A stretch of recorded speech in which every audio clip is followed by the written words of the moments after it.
Hello YouTube, this is game 4 from the Southern Assault, and this time more better and more sober than last time.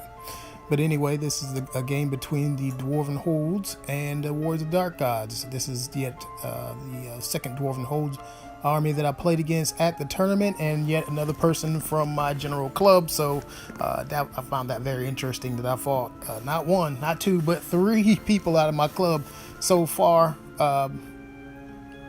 Yeah. So we ended up having a battle where you have to grab the objectives on set up in the center of the field, and he castled it in the corner, standard dwarven tactic. And me, I did not deploy like that. I deployed like normal, and I got the first turn. I moved my vanguards up. And I didn't really mind this time because I figured that this time I'm going to play it smart. I'm going to get a win off of this no matter what happens. And actually, I think he got the first turn. So he moved like this. He moved a gyrocopter out there. And he had another unit of these guys here. I think they scout some archers, some crossbowmen or whatever they're called. And then my vanguard and horsemen moved out like that. I think I actually vanguarded first, and then you got vanguard second after that. He set up like that because I have 2 chaos spawns coming in, and I decided not to deploy my barbarians into ambush mode because I already got 2 spawns to ambushing, and I really want to target that anvil because the anvil is annoying as I don't know what.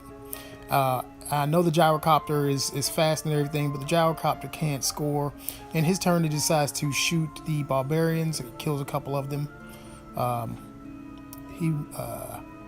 I decide, well, I think that's actually the marker there. The guy in the middle there, that's a marker. And that's what I'm going for there.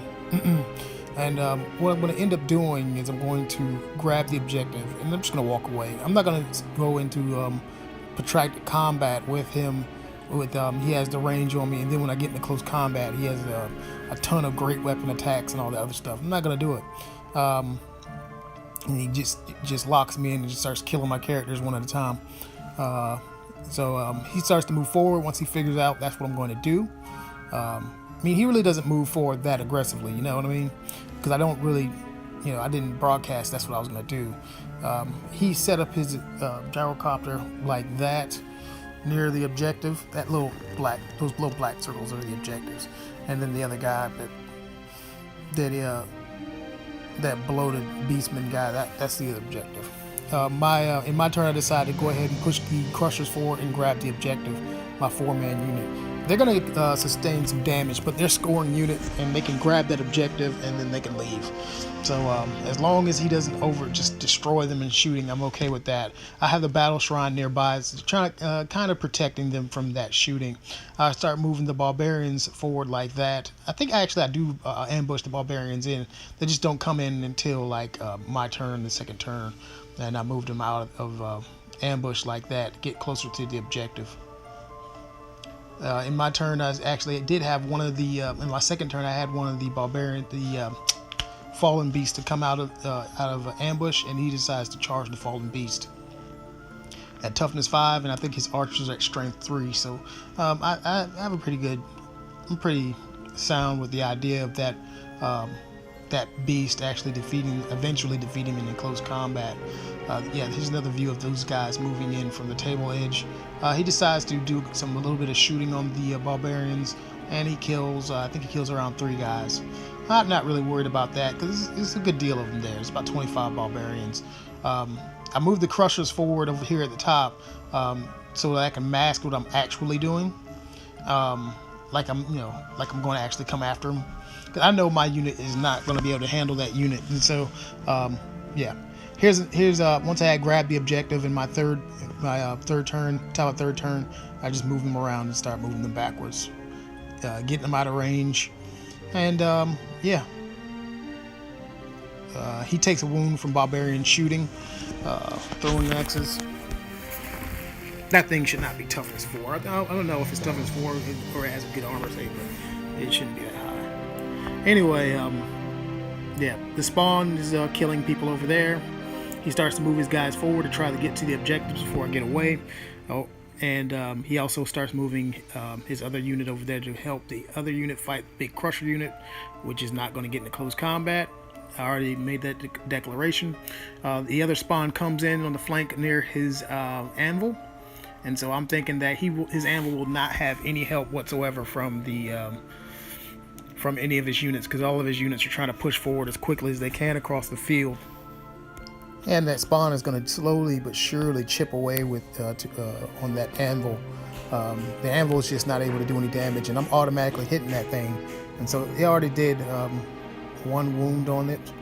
So we're working on it. The warriors over here grab the other objective. There are 3 objectives, and it's all or nothing. Either you get all of them, or your opponent, or you get no points out of this. So if my opponent had known that, he probably would have been more aggressive. I yet move my guys again to get them away.